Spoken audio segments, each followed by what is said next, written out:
testament to how far Venture Atlanta has come, and certainly to have a leader like you. Richard did a nice job of really the cliff notes in terms of giving the introduction. But in terms, a lot of times I think we think of people and you kind of get collaborative into a particular area or focused into a particular area. You've done so many things over the last, since the 80s certainly, and tell us a little bit before that what's been going on. But you're a pioneer in making the internet really part of everyday life. Co-founder of the world's largest and most valuable internet company. It was back in the 90s certainly. If you invested in AOL, anybody did at that time, you would have reaped perhaps 11,000% return. It's a pretty good return on your investment. And half of the people in the United States at the time were users of AOL. It's pretty amazing. Those are the good old days. The good old days. But now you've moved on. You're an investor. Disruptive technologies, particular focus, through revolution. You're a philanthropist in your wife Jean, in respect to the Case Foundation. You're a nonprofit leader and chair of Startup America, and you're a public advocate and the President's Job Council, and also co-chair of the National Advisory Council of Innovation. So that all keeps you quite busy, I'm sure. Pretty busy. That's fun. Well, let's jump in terms of AOL. You co-founded AOL back in 1985, first internet company to go public in 1992. And by the end of the century, AOL had approximately 10,000 employees and was well known as the most valuable stock in the 90s. What lessons did you draw from those nearly 2 decades of starting and then running AOL? Well, a bunch. The first before I get to that is to say, it is good to be in Atlanta. My first job out of college was Procter & Gamble. I worked in Cincinnati for a couple of years, also was sales training for a few months in Atlanta. And then a couple of years later, when we were getting started with AOL Bell South, actually as an investor partner in an early venture, and appreciative of their early support. Of course, more recently, AOL merged with Time Warner, and at the time here with Ted Turner, who was obviously a great entrepreneur in this region. So it's all great to be here, and it's great to see such a great turnout and the momentum that seems to be building around entrepreneurship and really supporting the next generation of startups in the Atlanta region. Go back to your question. I'd say that the lessons are probably 2 camps. One is some of the takeaways in terms of things that I can apply to other entrepreneurial companies, or what I call the 3 Ps. It's important to people, passion, and perseverance.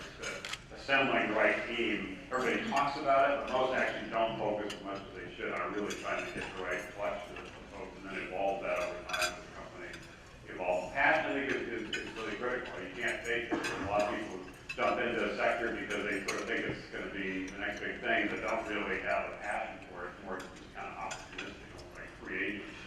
But if you really want to change the world, you do need to have that passion to really believe in the idea that we did 30 years ago, the idea that someday this would become an important part of your life. And the final one is perseverance. My experience is clearly AOL, and some other things we've done with Vismar and other businesses, is pretty rare to have an overnight success. Most of these things require 10 plus years of hard work and a lot of dealing with a lot of challenges and bottlenecks on the road. You can really stick through it and really take a longer term, built to last mentality, not just more of a shorter term, built to flip kind of mentality. I think is really important. You're really going to focus on significant opportunities, build significant iconic businesses, and really try to have a significant impact in terms of what that product, that service is doing in terms of how it impacts people's lives. When we started AOL in 1985, there were only 3% of people were online.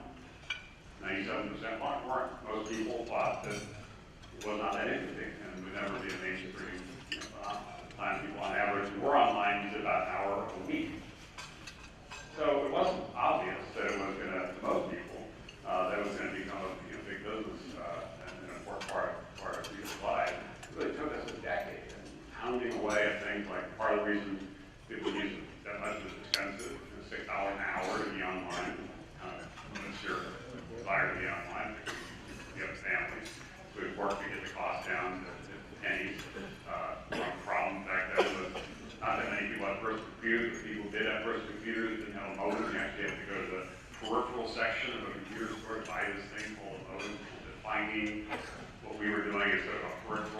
of the experience of Central Park. Eventually got companies like IBM and others bundled modems in and made it a standard part of the computer. There's a whole bunch of things. It just took us a decade before we really got traction. So when we went public in 1992, I think we only had 200,000 customers. We met it for 7 or 8 years. 7 or 8 years later, we had probably 20 million customers. So it was a classic case where it was a long, slow, tumultuous build, but eventually we broke through. So that's why the perseverance I think is really important. Well, we have probably over 200 entrepreneurs in the crowd and over 100 investors. It's been growing each year in terms of investors come from all over the United States to be part of Metro Atlanta. So I think they probably want to probe a little more in terms of in the 80s. I mean, so the internet and using the internet and AOL. Did you look at investment at that time? Obviously went public at some point, but did you require money to? Yeah, we got started. And actually, part of the reason I joined Procter & Gamble and PepsiCo, when I graduated from college, I actually knew I wanted to do what I ended up doing. I read a book by Alan Toffler called The Third Way, talking about the notion of sort of electronic cottage, people getting information in this kind of way. I was really captivated by it. But in 98, there were companies that I worked for that were doing it. It was kind of, it was still more of a concept than a reality. So that's why I spent a few years with these larger companies. It was a great experience, kind of waiting for a way to get started. I moved to Washington, D.C. in 1983. This is a company that I mentioned, Adult Health Involved. To join I started around a year or two, probably had 40 or 50 people at the time. And actually, I was fascinated by it. The idea was, it said nobody had very few people had personal computers then, but a lot of people had Atari video game machines. And so the idea was basically to create this cartridge called GameLine.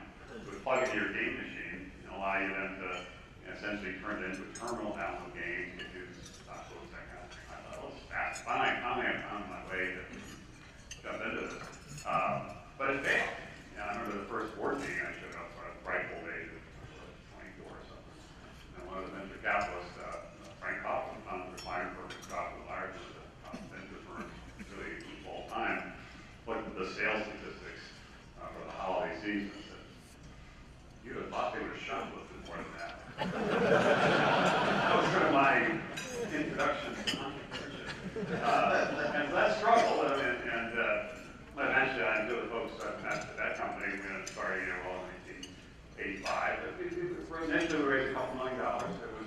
Washington, D.C. was not particularly entrepreneurial at the time. It was more of a government contractor kind of town, obvious, and so forth. And so we had to go to New York, Chicago, California, and Toronto to raise money. And we raised a couple $1 million. I think all the rounds up until we went public, in total over 7 years, were $10 million, I think. And then we went public. This is more interesting given the recent IPO situation facing others. We went public in 1992. Instead of first company to go public, we raised $10 million in our IPO, and the market value was $70 million. We've had it for 7 years. And 7 years later, it was $150 million. So it took us a while to cobble together the capital. And the retrospect was kind of helpful because we had a big competitor at the time called Prodigy, which was backed by IBM and Sears. And IBM and Sears had committed and spent $1 billion to build one Prodigy. And we had collectively over 6 or 7 years raised under $10 million. So we knew it wasn't like a fair fight. We weren't going to win by outspending them on marketing. Which actually led us to a strategy around partnerships, bundling things with Apple and IBM and so forth, and a strategy around what's now called social media. We used to call it community. We said our bet is the killer app is people interacting with each other. So we spent a lot of time investing in email and messaging and chat rooms and bulletin boards and all the stuff that allow people to interact. And that ended up being what we guessed right, and that ended up being sort of the core driver it is still to this day. One last question before we move on. The family and friends investment, would your, if you're married at the time, would your family think about it? Did you have to invade all your credit cards? Well, I was probably a I was not married at the time. I was still, I think it was 55, something like that. So I was still kind of, getting going. We didn't really have any friends and family that invested. I think my parents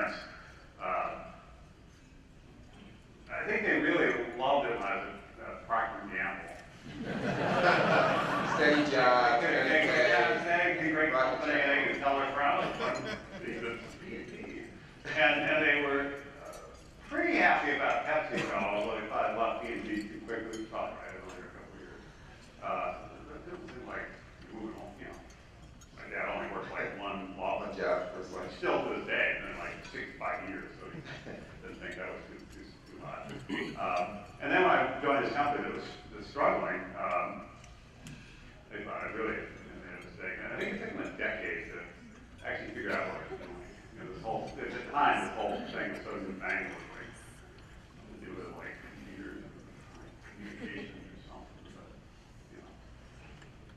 Now they know. Yeah. But I used to say part of the rallying cry when the early days of AOL was because we were trying to build an mass market, trying to get America online, we pushed our developers and said, we gotta make it simple. Because most people don't want the complexity, and we gotta make it really simple. And we gotta make it so easy my mom can use it. My mom actually was offended by this. She said, why do you pick on your dad? I can use it. But at least it got the message across. You need to make it simple. Yeah. I'm sure a lot of youngsters can identify with explaining to your parents or your spouse in terms of what are you really doing? Don't you want to get like a steady job? So, okay, moving along. Today, you're focusing on three major and distinct initiatives. Revolution is an investor. Playing a major role in public policy is a member of President Obama's Job Council in the nonprofit world by chairing Startup America. So I think we're going to go deeper into these hopefully later on, but for now, how does that feel? How does that pull together in terms of your goals and values? How does that work? Well, I think they're a little bit different, each of the three, but they're all sort of similar, and they're all unified around the idea that I think it's really important that we remain the world's most entrepreneurial nation. It's really important. I think the reason the United States is what it is today, the reason it has the leading economy in the world, is the work of entrepreneurs who created companies and Coca-Cola or Home Depot or Turner or Waffle House or other things that are in Atlanta. These are the companies that have essentially powered the economy. We didn't just wake up and we were like, we need the economy. The United States itself was a startup, a couple hundred years ago. But because of the work of entrepreneurs creating these different industries, we, over 2 centuries, became the leading country in the world and the leading kind of leader of the free world. We often hear. And it's important that we maintain that because other countries are kind of figuring out that entrepreneurship is the secret sauce that propelled the United States economy. And they're trying to steal the secret sauce. Not steal, but something.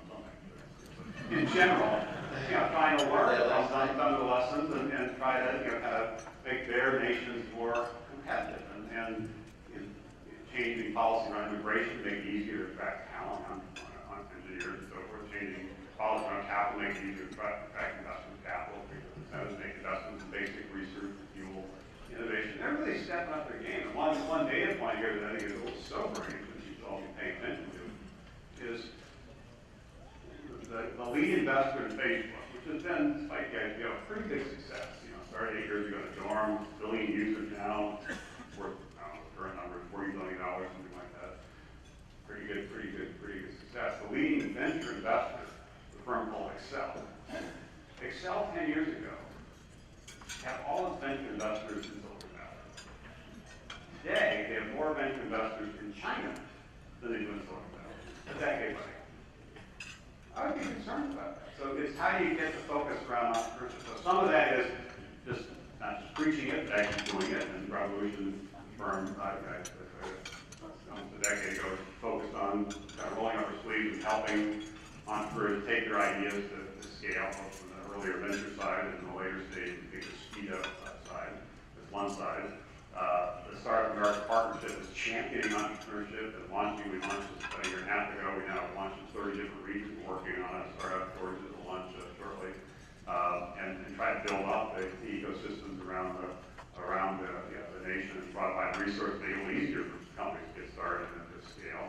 And the third is on the public policies. I lived in Washington for 3 decades. How do you build bipartisan support for pro-entrepreneurship legislation and make sure we are making the right moves as a nation? We're not getting cocky or complacent. We're really doubling down on entrepreneurship and recognizing it is the key to the economic future. And wish there's been more discussion in the last 2 debates. Hopefully there'll be a little bit last night. Hopefully there'll be more next week. But if you're sitting there with 8% unemployment, the place to focus is startups. The Kauffman Foundation research says all the net job creation in the last 3 decades, 40 million jobs from young high growth companies. So you want to get unemployment down, focus on startups. If you're not happy with a 2% growth rate for our economy, which we should be happy with, the innovation comes from startups. Focus on startups. If you're concerned about our global competitiveness, that battle is really going to be fought kind of in the trenches with startups. Focus on startups. So it really is critical that we build bipartisan support and make sure we do take the right steps from policy at a national level to make sure we remain the world's most entrepreneurial nation. Well, CNBC recently named you one of America's greatest entrepreneurs.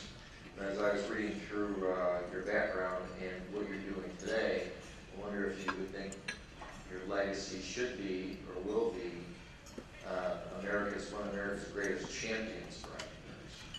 Well, I hope so. I was proud and pleased to have played a role in making the internet part of my life. And that was a 20-year journey, and I had ups and downs, but it was a great journey.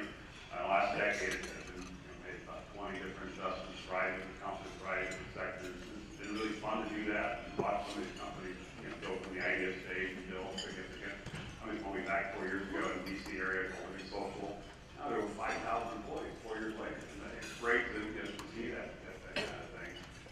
But in addition to what I did as an entrepreneur and what I'm doing as an investor, both of which are important and I'm proud of, trying to play this broader role, kind of lifting all boats through Startup America, as well as through public policy, particularly kind of get Republicans and Democrats to actually work together and on issues that matter. And I don't view there's no issue more important than the issue of entrepreneurship. Well, thanks for doing that. You recently wrote a piece called Rise of the Rest, which talks about building entrepreneurial ecosystems in cities and regions outside of the Silicon Valley and Boston. How do you see Atlanta playing in that arena? And are you thinking of places like us that will take some market share from the Silicon Valley? We'd certainly like to do that. And what are the ingredients to make that happen? What does Atlanta need? What's like your message to the entrepreneurs here today in terms of what Atlanta needs to do to make it to that next level? Well, I think that's why I'm here. Atlanta is a great entrepreneurial region that has the potential to be even better. And some of the companies I mentioned that have really been developed here over the last century that are really iconic, global companies. It's impressive. The question, how do we continue to celebrate those past successes, but also make sure we're creating the next generation of the Cokes and the Home Depots and Turners and so forth. And recognize that it's not just about technology, although technology is a piece of it. There are many different kind of companies and many different sectors that are also important for growth.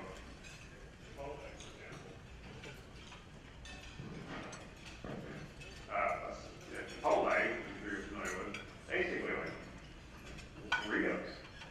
Well, they hired tens of thousands of people in the last decade. Now they're coming for $12 billion. They're in Denver. Chobani yogurt.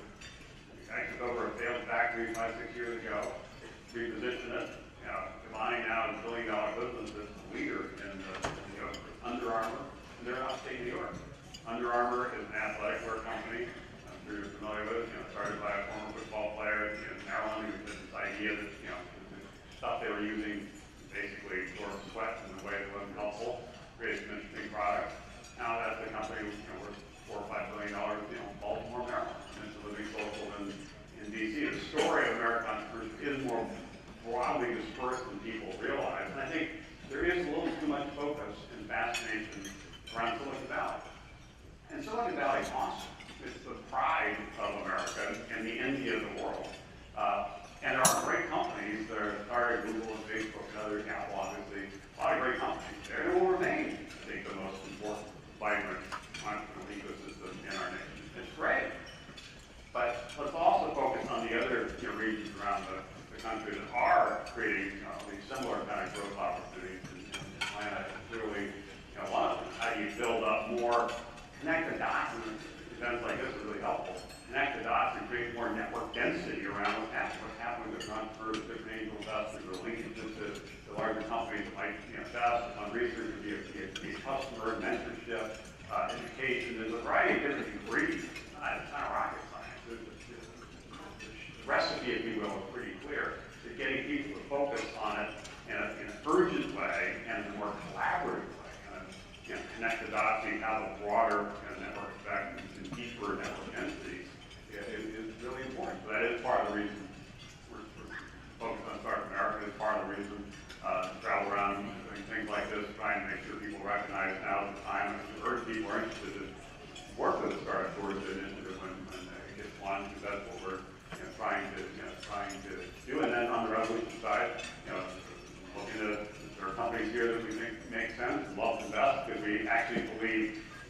at least 80% more of our capital, we're going to invest outside of Silicon Valley. And that really is this idea of the rise of the rest, regions emerging to be more significant entrepreneurial ecosystems. I think a decade from now, it will be more dispersed, venture capital will be more dispersed, and some new concept of crowdfunding will help make that possible. Well, building that ecosystem is key. Atlanta is number 2 in the nation in terms of entrepreneur companies that start each month, over 500 a month. So then you have universities and the airport, Ford. So a lot going for us. We'd like to have more venture dollars. And I'm sure since you said that you're interested in maybe talking to some entrepreneurs, when you leave the stage, you're going to have 40 or 50 of them lined up. Well, just like Kenbro, you can stand up. Oh, Team Mike. Actually, we have a whole conference. They weren't in a revolution, so you can hit them. So it's a good segue into Revolution. You said entrepreneurs throw custom to the wind, upsetting the established order of given industries, which we like to say disruptive technology. So at Revolution, you invested in Zipcar, Living Social, Exclusive Resorts, an education company called Eco360, among 20 other companies. So looking forward, what industries do you believe are most ripe for disruption and most exciting to the investors out here? And also, you kind of mentioned it, but in terms of countries as well. So the U.S., we want to be number 1, remain number 1. Well, it's not, I guess, given the history around the internet that I mentioned, the way I look at this is the first internet revolution was getting people to pay attention and getting people to believe it was important, and getting the modem built in, and the network cost down, the services deployed, the software out there, and all the rest has happened over the last 25 years. And now I think everybody agrees it is important. People are using it much more efficiently across multiple devices and networks and so forth. It is part of real life. So I think that's really so good about that. I think the next 25 years are going to be the second internet revolution. And it's not so much creating internet companies per se, although there will continue to be a lot of interesting companies there, but actually using now the ubiquity and the mobility of the internet to transform other industries and transform other important aspects of people's lives. And the two that I think are most ripe for disruption are education and healthcare. For a whole host of reasons. I know a bunch of people here are working on some of these companies I talked to them earlier. A whole host of reasons. They have actually not been disrupted as much by technology, by the internet, as other sectors, financial services or media or what have you. But it's going to change, and it needs to change. I mean, nobody's satisfied with our education system, and nobody's satisfied with our healthcare system. And using technology to empower people to give better choices, better tools, make better choices. It's going to, over time, transform those two sectors, which are really big industry. Healthcare alone is 1/6 of our economy. It's a big industry. But it's also important. Right? People want to live long, healthy lives. People want to be educated, people want their kids to be educated, and they want to be educated. They want to have a kind of a lifelong, learning kind of opportunity. So I think those are two sectors that I think are particularly ripe for disruption, or really need disruption in two areas that we're focused on. Just more information for you, Georgia. We're laying claim that we have a chamber of TAG, Georgia Department of Economic Development, others are laying claim to having Georgia be the nation's capital for health IT. We have over 220 health IT companies here. So we feel like we're well positioned. Moving on to crowdsourcing, crowdfunding. So it's certainly a hot topic right now for entrepreneurs, for investors. It seems to me it's a disruptive investment strategy. Will it change the way entrepreneurs secure money over time? And currently it seems to be less expensive play than angel investing. What are your thoughts on that? I think it's very important. And through this, on the legislative side, I spent a fair amount of time advocating in Congress for jumpstarting or business startup act to pass. It was broad, in fact, overwhelming bipartisan support about 6 months ago. It was great to have something where people did come together. And I remember when President Obama signed the bill and law, I stood next to him, and also Eric Cantor, the majority leader, and Eric Cantor, Barack Obama actually don't seem to get along on many issues, but they did on this issue of entrepreneurship, and particularly access to capital. How do you make it easier for entrepreneurs to get access to capital? The early stage of crowdfunding, also the later stage, create an on-ramp for emerging growth companies who can look at the IPO option again, as we did 20 years ago, because it started actually got a lot more expensive and risky, so people tend to go public later. We're not going public at all, and it's sold. And that's actually maybe good for the investors. It's not great for the nation, because most job creation happens after companies go public. So that was one piece. On crowdfunding, the basic idea was to update the Securities Act that was passed 79 years ago, 1933, that basically said you cannot invest in a young company unless you're an accredited investor, which essentially means you can't invest in a company unless it's already rich. In the last 79 years, a bunch of things happened through the internet and the people, Charles Schwab being able to make do trading and mutual funds, Fidelity, all those things really existed 79 years ago. A whole host of options people would make investment decisions, but one that they were still prohibited from making was invest in a company. And a lot of companies fail, so it's a risky endeavor.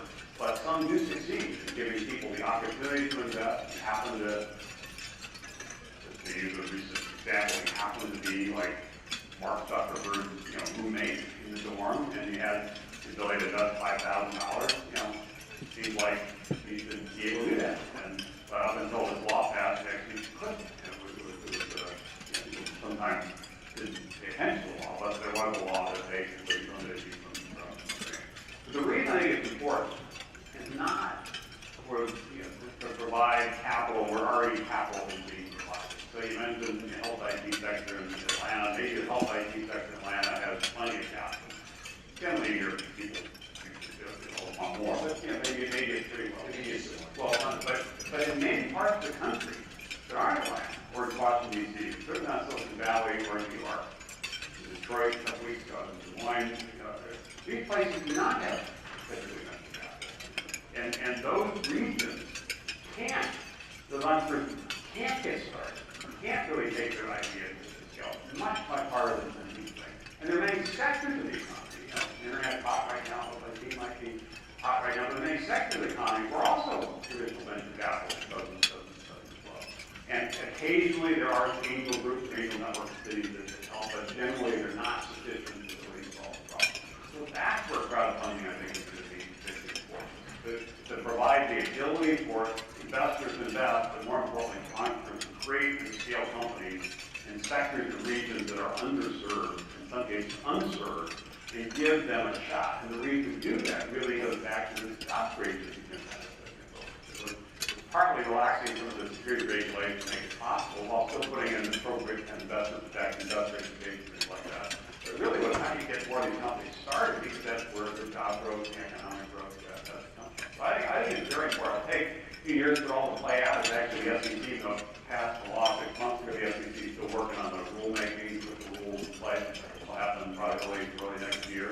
It'll take 2, 3, 4 years for it to really settle out and make in terms of the winners and losers, which platforms work, which don't, and so forth. But in the long run, I think it's going to be an important contributor to a whole generation of entrepreneurial companies that otherwise wouldn't have been started. So if you look at the total pie of investment, do you think maybe in 10 years it might represent 10% or more of the...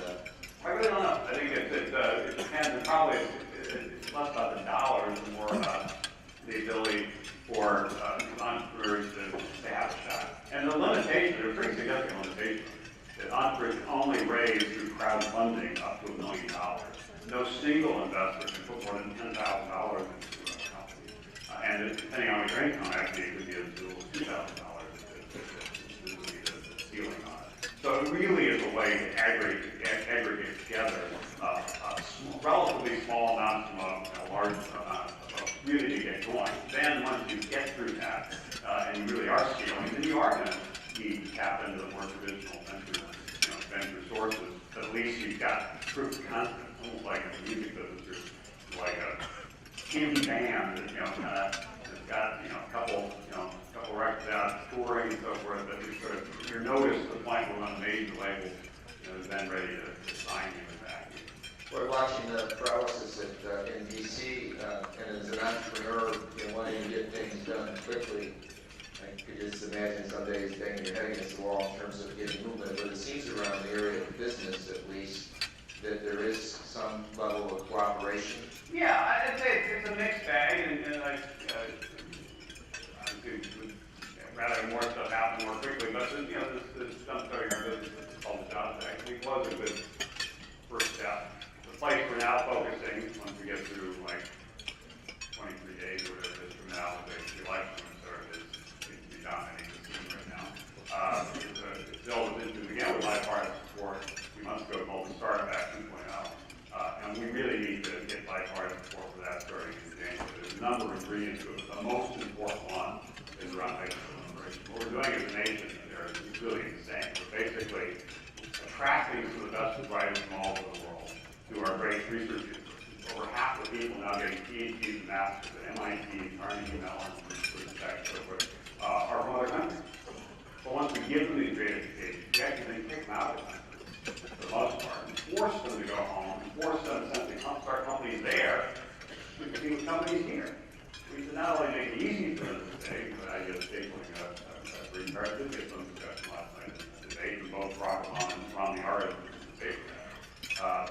But also encourage them to stay here, because we need to win the global battle for talent. We're going to remain the world's most entrepreneurial nation. The most important thing to do is win the global battle for talent. We need to be a magnet, continue to be a magnet for great engineers and entrepreneurs who want to start companies or join, fast companies here.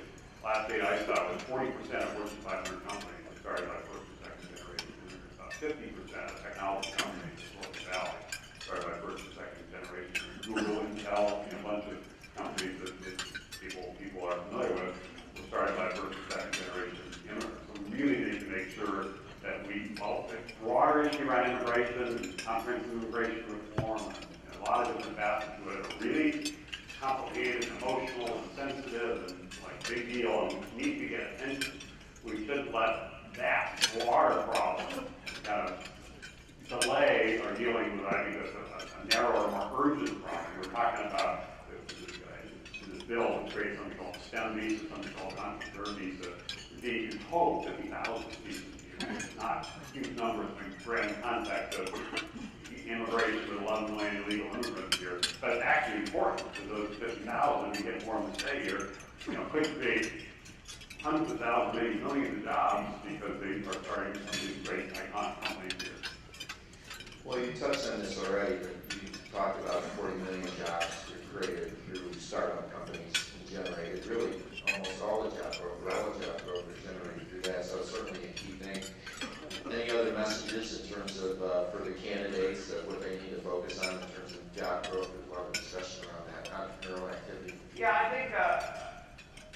I think it's important to know, and people in Washington are beginning to understand this. I think most of the president's candidates do understand it, but they don't talk about it much as they would, which is that when you think about business and the marketplace, it ends up being thought of by most people as one thing. So like, there's government here, we got business over here. And as you folks know, business has its own segments. And there is a critically important role for small business. Somebody starts a restaurant or drives in on Main Street, and those aggregates add a lot of jobs. There's also an important role for big business, Fortune 500 companies. They also count for a lot of jobs. But the real leverage is these young, high-growth entrepreneur companies. That's where the big job creation. And there's a difference between high-growth entrepreneur companies and small business. It ends up being talked about in the same kind of context as what has been mostly last night. It's different. They're both important. But if you look at the last 3 decades, the aggregate job creation among small businesses has not really changed. Some restaurants have started, but also some have gone away. And aggregate has not really changed nationally.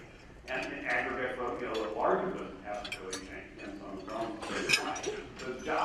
The net job growth, the place to focus is the young, high growth companies. So more focus on that. And every time I hear people talk about small business, I don't think it's really important, but I wish they would use the word entrepreneur more, or entrepreneurship, or startup, because that really is different and signals a recognition that it's different and a commitment to put the policies in place that really will enable us to, again, pound the capital regulation, other kinds of things, make sure we remain the world's most company.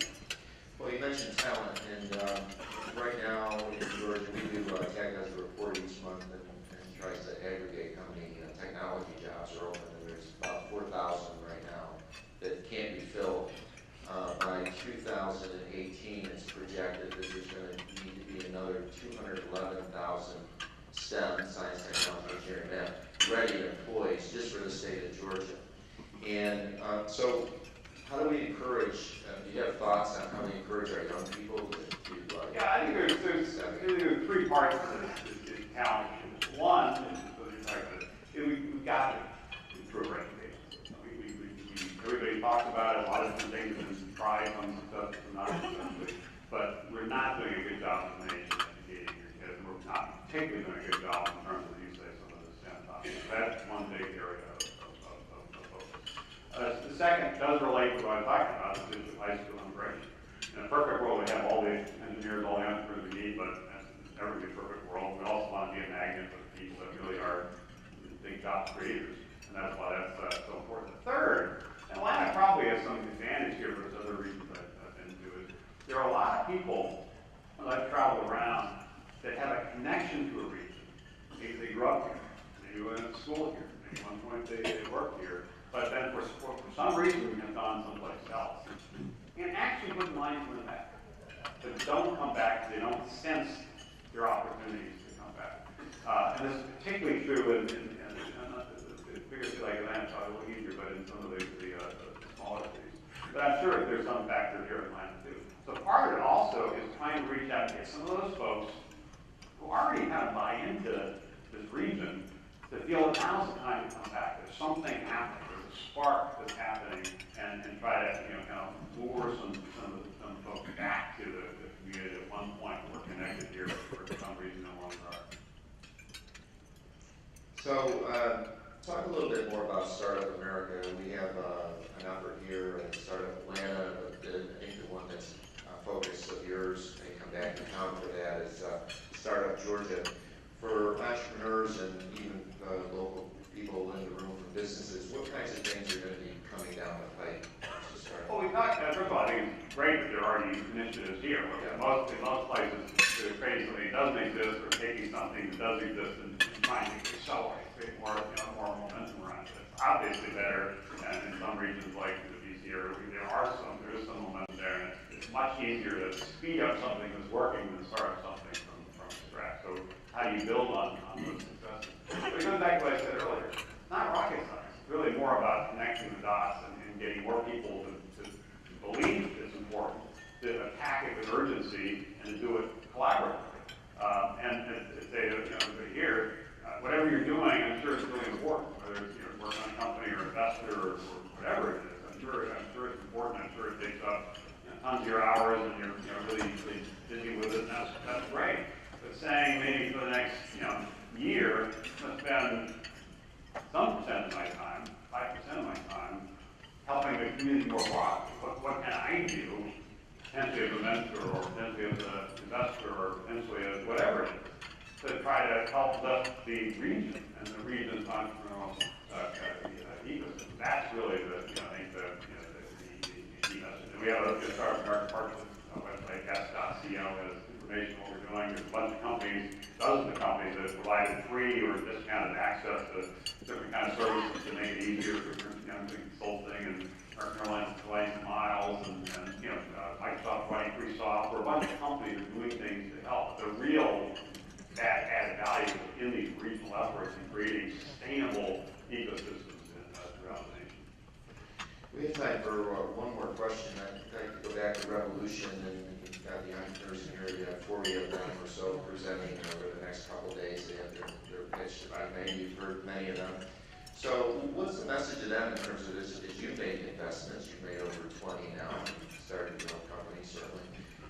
What kinds of things do you look for in terms of these are the ones that have been invested, these are the ones that have not been invested? Well, other than the disruptive thing. Yeah, we covered some of it. We are looking for big ideas. We are looking for passionate entrepreneurs. We are looking for teams that have more of this built to last. It's actually surprising how many companies you run into the idea, maybe particularly true of the internet space, but I think it's true more broadly. We really are. We're going to create something and then sell it somebody a few years later. That's like the plan. And that's fine. That actually can be good for the team, good for the investors, good for the acquirer, and there's nothing wrong with it. I wish there was more focus on these harder problems that might take 10 years, 20 years. And some of those things like education and healthcare are examples of that. So I think just trying to, anything you do that's entrepreneurial, it's risky, and it should be celebrated and supported. Like my first example I mentioned was all failure. So I learned a lot from that, and kept at it, and people were generally supportive and eventually kind of broke through. So that, taking that longer term view, having the passion for the perseverance I talked about is really critical.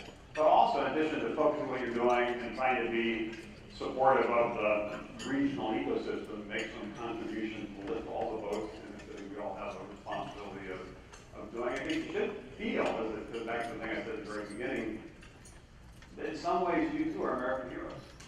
That of course the people that were the founders of the nation, creators of democracy, and of course they're Thomas Jefferson and George Washington, of course they're iconic heroes, and they should be. But the entrepreneurs who built the economy, the power of the nation, and make us what we are today, are also important pioneers and in some ways heroes.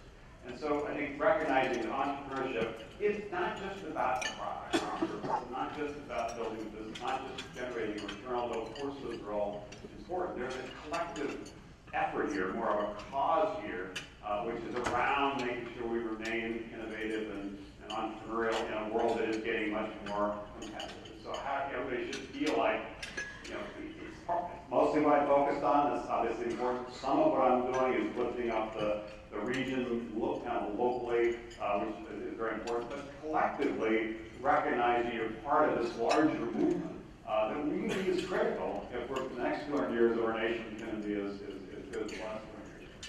You see some states or cities that are, maybe cities or regions that you talked about that are models out there beyond Silicon Valley. Well, there are many that are. You would want to start in America, for Atlanta. Yeah, of course. The answer is Atlanta. Yes, I'm sorry, I'm a little slow.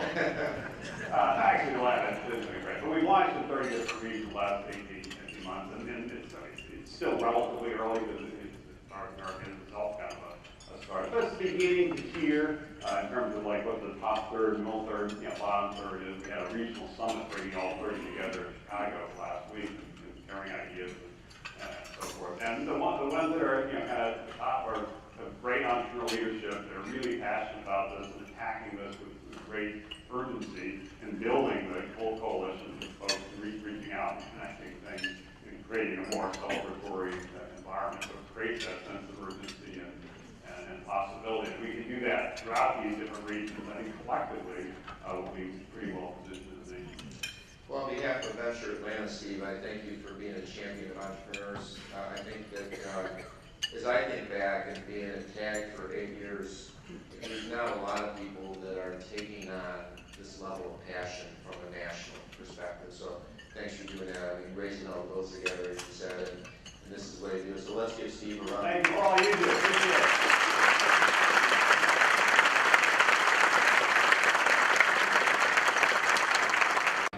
Down, up your porch and lighting you on fire. There's no question about the insanity of it, but this is the game. That's why there are so few players. That's why there are so few investors.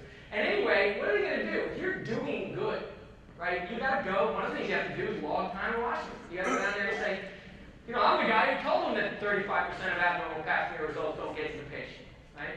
They didn't know. They don't have access to a database with 40 million patient records that is live and in real time and accurate and curated exactly the same way. Right? These are reasonable people, but they're just trying to play the game of the socialist planner, so that the logistical complexity of their problem solving is overwhelming. So you just gotta sign up for their rules and then educate them, but play a different game. That's a really great point, and that's sort of the theme here, right? Get inside that food chain. Be at risk for everybody's mistakes. And using actors assembly, there's nothing wrong with that, it's amazing. It'd be more amazing if you want to do that. I don't know, I either have negative 15 seconds or 5 minutes, depending on, should I wrap it up?